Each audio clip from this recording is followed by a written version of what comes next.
The Etruscans were a relatively small group of people, and their culture was very similar, if not identical, to that of the Scythians and Sarmatians. But I have a full episode of the Survivors series devoted to them, not because they played some very special or significant role in the development of our civilization, but because they are a very vivid example, along with Genghis Khan, of how our history school books are no better than bedtime stories for children. And indeed, the bedtime stories have a much higher educational intrinsic value because at least they tell about the times when magicians and giants were walking the earth, and that, unlike the stories that we read in the history books, was something that actually happened.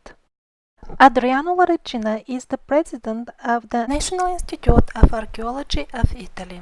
He says, it is a universally accepted fact nowadays that the Etruscans were the founders of Rome, and their role in forming the full Italian antique culture is enormous. In the beginning, Rome itself had 3 Etruscan emperors. And yet further he assures us that nobody knows where the Etruscans came from, and their writing is absolutely unreadable. Then he was asked the following question: why exactly the Etruscan is unreadable? After all, similar looking writings are translated without any problem. What is the problem exactly with the Etruscan? And he says, there is no problem actually reading it. The alphabet and the sounds are completely readable. And they are very similar to the ancient Greek alphabet and few other ancient alphabets. However, the only problem is that we don't know the meaning of the words. That's why we consider this language undecipherable. But is that really true?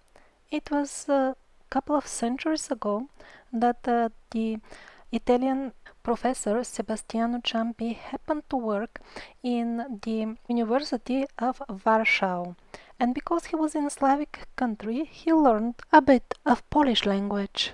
Much to his great surprise, even with a very minimal amount of simple Polish language, he started not only reading Etruscan inscriptions, but also understanding the text. On his return in Italy, he was happy to share his discovery with his Italian colleagues. However, they simply refused to even take a look at his work because they said that the most authoritative and learned German scholars already long ago have established what was the history like, and so this cannot be true, and it cannot be because it cannot be. And he was not alone. Other scholars discovered the same, like Tadeusz Walański and Alexander Chertkov. This is a comparison table compiled by Walański of the Etruscan alphabet. In the first column, you see the Etruscan letters, and in the second column, you see the Cyrillic counterparts. Both alphabets bear great resemblance.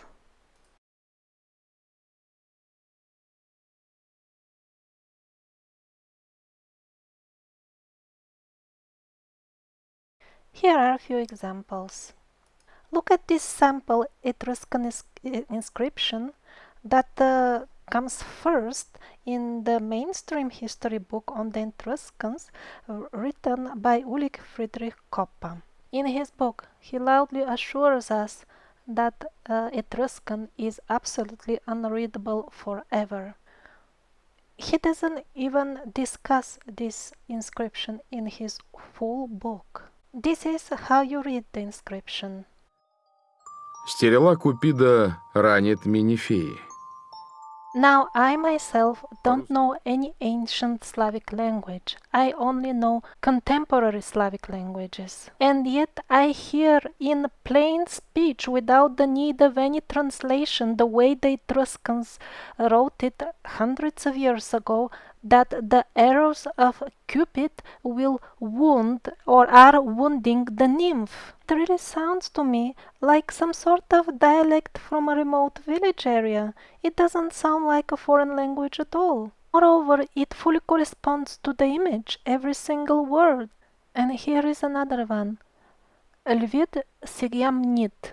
It is also completely relevant to the image because there is something like a lion, for sure. And so the Catholic Church became aware that people will easily figure out the stories that they're presenting as history, and that's why the fate of Mr. Volansky was not an easy one. Not only they declared his books as a heresy and started hunting down for them and burning them, but they also sentenced him to death. And it was only by the endeavors of a certain emperor that he eventually managed to escape.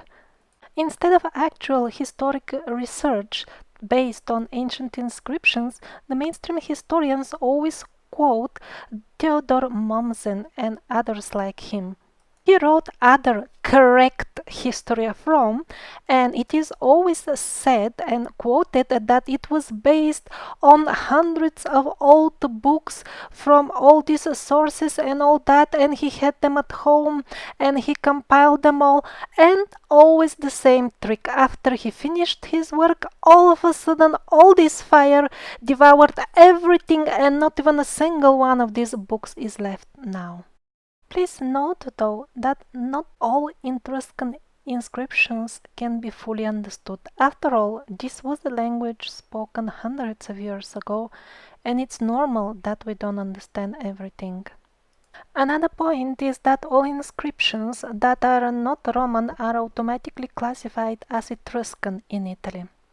And since the Etruscans were interracial theme, as usual for the groups of survivors that were traveling to different places and spreading the culture, if you remember, a team of Caucasian, African and Chinese people and maybe others as well arrived in America. So these are some Etruscan artifacts clearly showing African presence of black people among the Etruscans. So it is absolutely possible that they were using the Etruscan alphabet to write down their own spoken language that could have been different. Although often on the Etruscan murals we see the typical tall Scandinavian looks blonde survivors, there were other people as well along with them. Again, those were not slaves and servants. As you can see on this mural, he was the boss. Mainstream historians also loudly assure us that nobody has any clue where the Etruscans came from, and yet somebody made a photograph of this old map that was found in the Vatican. Strange that they didn't notice it before. So here we see not only the Etruria in Italy, but also the original Etruria, somewhere in the Thracian Dacian region, and that is fully consistent with the Etruscan artifacts. Look at their pottery. It is that very same style of Scythian, Sarmatian, ancient Greek, ancient Thracian, ancient Dacian, so many labels for one and the same style. They even called all these different, entirely different civilizations. What a big word! And it was all one single culture. We saw the comparison in the previous episode. Same pottery, same architectural style, same language, everything is the same. The Scottish scholar Thomas Dempster compiled a meticulous study of the Etruscans, published in a couple of big volumes, compilation of ancient work showing that it was the Etruscans who gave to the full region of Rome and full Italy technology, medicine, agriculture, and basically all culture and knowledge. As everywhere else on earth, they simply came to educate people. But how did the Etruscans call themselves? The name they used is Rasenna, that is well accepted even by mainstream historians. Do you remember the quote from Mavro Orbini? Also said that the survivors called themselves Raseanami, which means the scattered ones. And that is why, he continues, various nations derived their names from this word. Another nation that did that is the Russians. It is not a secret that they call themselves Russi. That's how it sounds in their language, and it was formed by and the root of that was Raseanami. For example, in this Etruscan inscription, they talk about Russia using the very main word that is historically well known to signify Russia, and that is Россия. And that is, by the way, how the Russian people themselves till nowadays call their country Россия, the land that was founded by the scattered ones. By the way, Etruscans, the very word as it is in English, may not sound as close to Russians, but that's only in English. In the Slavic language, it sounds like this: Etruskie. It is very near to Russkie, almost the same. It doesn't mean that the Etruscans are Russians. It means that both regions, that of Italy and that of Russia, initially received their culture from these scattered ones. Also, please note that since Etruskie and Russkie is very near in the Slavic language, it probably has been even at the time when the Etruscans were speaking their own language, because it was basically a Slavic language. Of course, as everywhere else on Earth, the swastika was their symbol. Some believe it used to depict the shape of our galaxy or the Milky Way or something else from the cosmos. Here is what everybody calls a Roman-style helmet. It's actually Etruscan.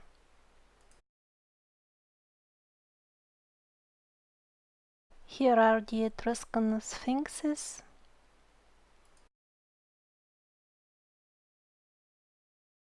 The Etruscan laurel wreath.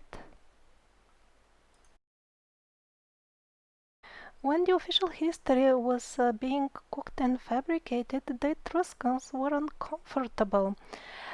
They were not supposed to be here. All these inventions and all the knowledge they gave was accredited mistakenly to the Romans. So what to do with them? As usual, throw them in the faraway, unimportant past, centuries before Christ. But in fact, the main book of the Etruscans, although we don't have it in original, we only have it in corrected by the Jesuit monks form, still, even in its corrected form, it just copies the Bible. It resembles the Bible very closely. In fact, the Etruscans flourished just centuries ago. The cross is present in their artwork, the Christian cross. They knew very well about Christ. And the mainstream historians are telling us that they are working hard on solving this mystery of why the Etruscan main Etruscan book resembles the Bible so closely. They are working so hard, and surprise, surprise, there is no explanation yet. It is still a mystery. And by the way, the very name of that main book of theirs can tell us quite a lot. It is called Sudная книга. And again, I don't know any ancient European languages, and yet I understand this just because I know Slavic languages. It means simply book of law. Very strange. They have even made up a proverb saying Etruscan unreadable in Italian, to really convince people, and they always underline with such bold letters that Etruscan is absolutely unreadable and will never be readable, and it is a mystery and all that. And yet millions of people who know Slavic languages can understand without any translation. Interesting. Is this just another African, or is some other chap of the blue ones? There in Egypt, the blue ones, also in India, Krishna belonged to the blue race. So we must have had some blue ones around everywhere. So to summarize, the Etruscans are just an excellent example of how unnecessary mystification is used to cover up the real history and cover up the biggest of all mysteries, which is how descendants of magicians like ourselves have been tricked into believing to be descendants of apes.